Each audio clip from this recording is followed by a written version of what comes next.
This is the second half of 10.7, so I just kind of split it up. So what we're going to do next is solve systems of equations involving circles.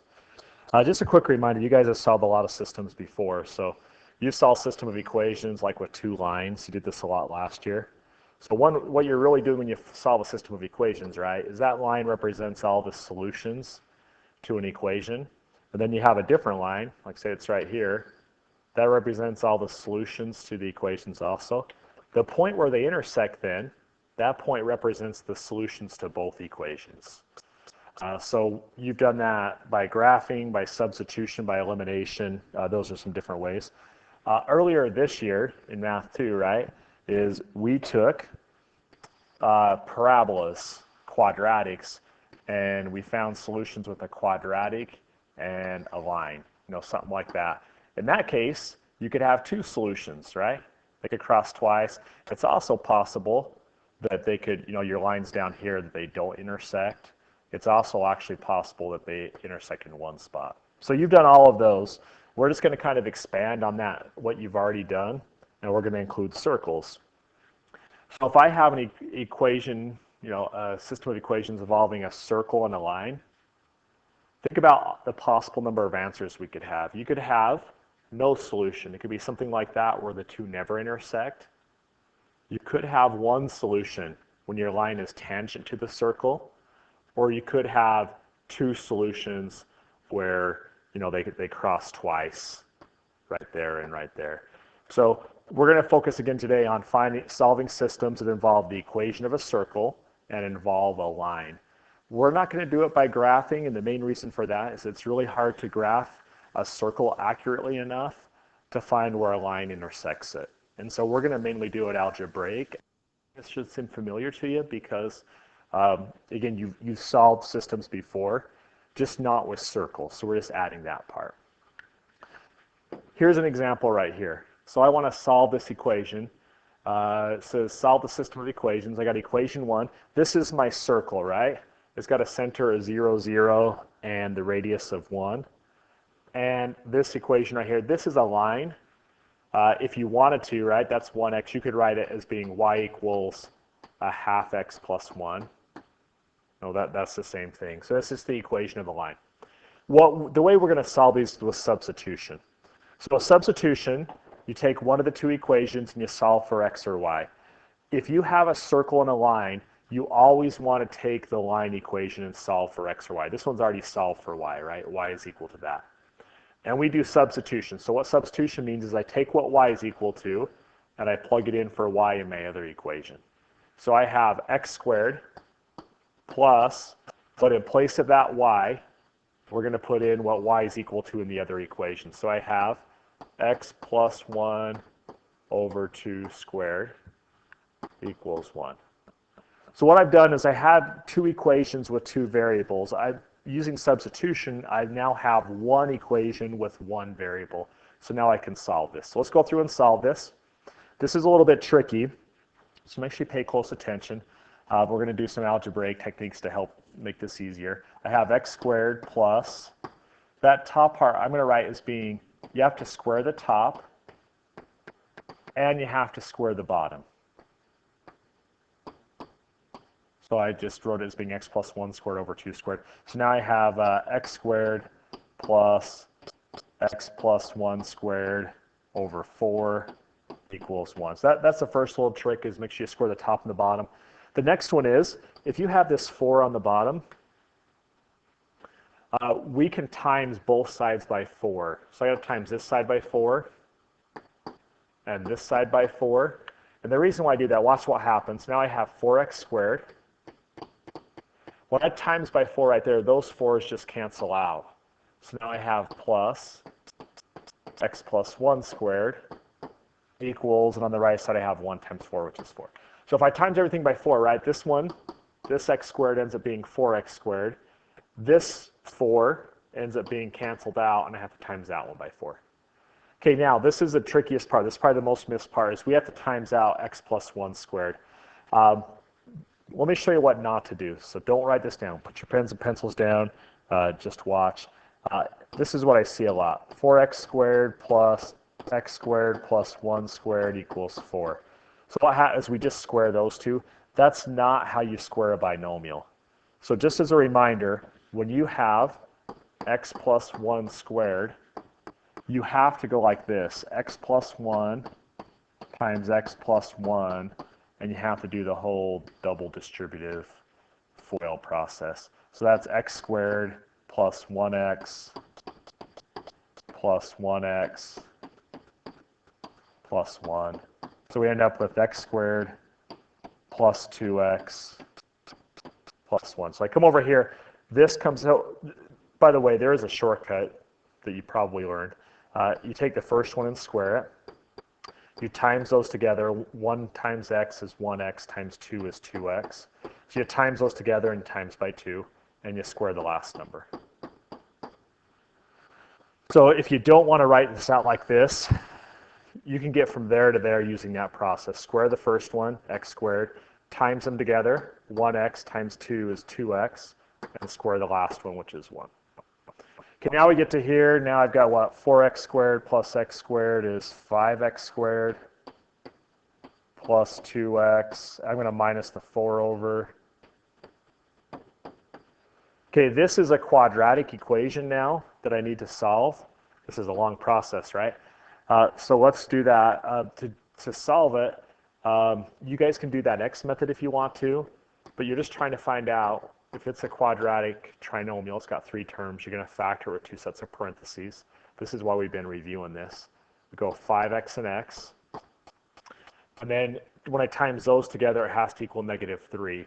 So it's either going to be -3 plus 1, or I might have to switch those. And the way you tell which one works is you times the outside 2.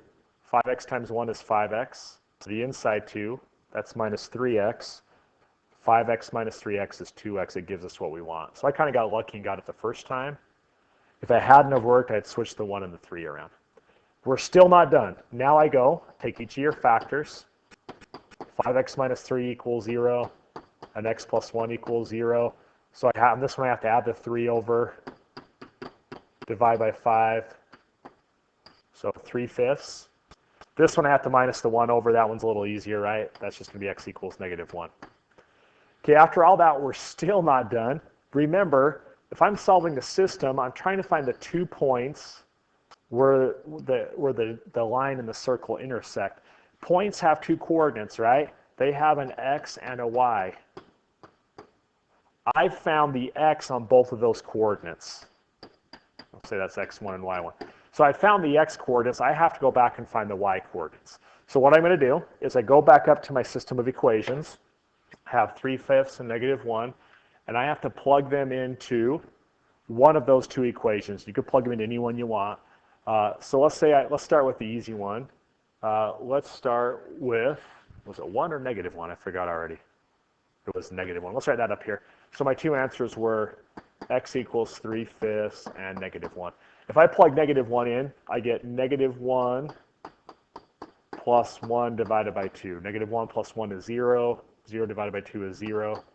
So there's my first point. My one solution is -1, 0. That's one of my answers. Okay, now I've got to plug 3/5 in. So I'm going to go y equals 3/5 plus 1 divided by 2. You can use a calculator for that, or 3/5 plus, you can make the one 5/5, you get 8/5. Instead of dividing by 2, you can times by the reciprocal, which is a half. So if I'm doing this right in my head, I think you end up with 8/10, which is 4/5. But again, feel free to use a calculator if you want to. But there's my other solution right there. So kind of fun, right? Not really. Lots of algebra, but the main idea is substitution. I took what one equation was equal to, I plugged it into the other equation, and then I just had to do all this algebra. I ended up with a quadratic and solve it from there. Okay, let's go through and do another one, and then I got 3 here. Let's do one together, then I'll have you guys do one, and then we'll go from there. So let's do this number 9 right here. So here's the equation of my circle, here's my line. So I start out by taking my linear equation, take what y equals, this, and substitute it in for a y right there. So I end up with x minus 1 squared plus x plus 6 over 2 squared equals 4. Okay, I've got to multiply all this out. So that x minus 1 squared, I could go, if you want to go x minus 1 times x minus 1, and do the whole distributive, do that whole, do that whole thing. Kind of screw that up. You can, but the shortcut is you square the first one, you times them together, that'd be a minus 1x, and times it by 2, minus 2x, and you square the last one. Okay, this one, I'm going to write as being x plus 6 squared over 4. I just squared the 2 down there. Okay, now I've got to times everything by 4 to get rid of that 4. So if I times everything by 4, now I end up with 4x squared minus 8x plus 4 plus, this 4 just goes away when I times by 4. So I end up with just x plus 6 squared equals 16. Okay, we're going to keep going here. I'm going to multiply this part out. This is going to get long. 4x squared minus 8x plus 4 plus, you square the first one, you times those together. X times 6 is 6x, times it by 2, 12x, and you square the 6. Okay, if you look at this, this is a quadratic equation. We've got those x squared. So I'm going to combine all the like terms, but I want everything on one side. So I got 4x squared and x squared, that'd be 5x squared. I got minus 8x plus 12x, that's plus 4.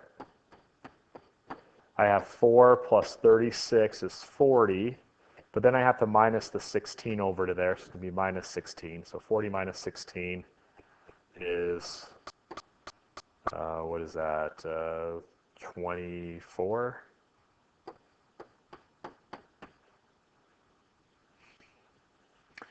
Okay, get all the way down to there. Now I've got to take that and factor it. This one's a little tougher to factor, so again, you can use the x method. If I'm doing the guess and check thing, I'm going to go 5x and x.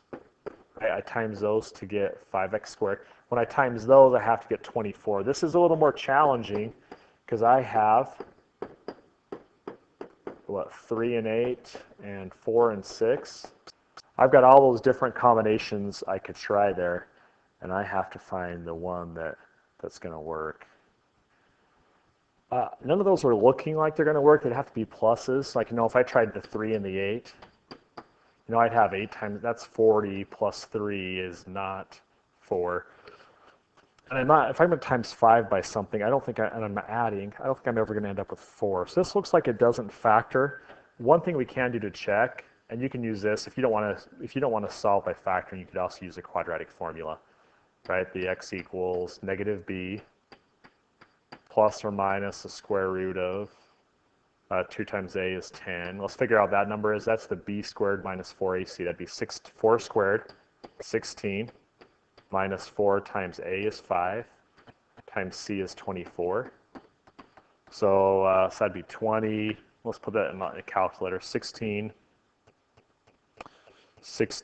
minus 4 times 5 times 24 equals negative 464. Okay, now I've got a problem because this is not a real number. Like, you guys remember doing the i's? When you're finding the solutions to systems of equations, we're only finding the real solutions, not the imaginary. So if I get right there, what that means is after all that work, there is no solution. It's going to be, I have a circle and the line never crosses it, okay? And we can tell that because there's no real solution to the system.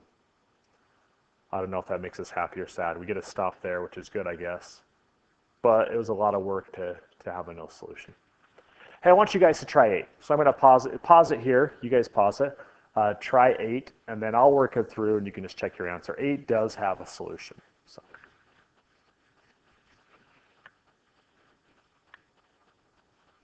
if you look at it, this is what y equals.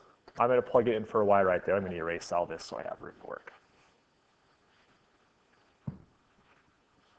So I take that and plug it in. I end up with x squared plus negative x plus 2 squared equals 2. So I did my substitution.